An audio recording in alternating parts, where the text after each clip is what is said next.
Houston is one of the largest cities in the USA and part of the state of Texas along Gulf Coast, which is cut through with miles of canals. In fact, the port of Houston is one of the largest ports in the country and is responsible for more cargo by weight than by other US ports. There is no crisis terminal because the vast majority of the port is decided the container and cargo shipping and trade. Goods from Houston go out to ports around the world and ships from any other countries come into dock here and upload cargo for their distribution. Ports are busy and dangerous place for the people who work in them. If you work at the port of Houston, you face risk on the job and the responsibility of accidents that could leave you injured, ill, and even dead.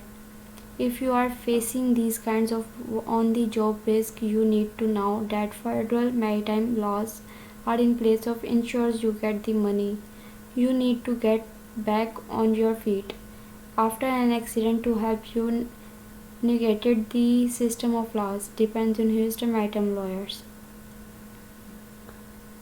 The ports of Houston. Of the 18 ports in the state of Texas, and Port of Houston is the biggest and biggest. It is also one of the biggest and most important ports in the country and takes in and exports more cargo by ton than any other. The port is mostly dedicated to cargo and container shipping, but there is one crisis terminal here. The port spans 25 miles and lead other ports in handling breakbulk cargo. Each year, the Port of Houston sees over 8,000 shipping vessels and more than 200 million tons of cargo.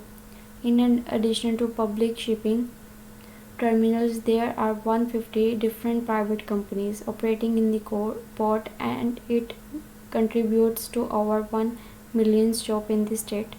The Byport Crisis Terminal is a modern facility and the starting point to crisis ship in the Princess and Crisis Line. Maritime accident in Houston. Not far from Houston, in the smaller port of Texas cities, the Houston area saw its most dangerous accident in 1847. A French cargo ship exploded because of an onboard fire that overheating the larger cargo highly explosive nitrate fertilizers. The explosion killed several hundred people. It was such a large explosion that people in the port were killed and thousands more were injured. Not all the accidents that have occurred in and around Houston are as devastating as a big explosion. There are many smaller accidents that occur too often, causing damage, injuries, and sometimes even facilities for workers. Houston Maritime Attorney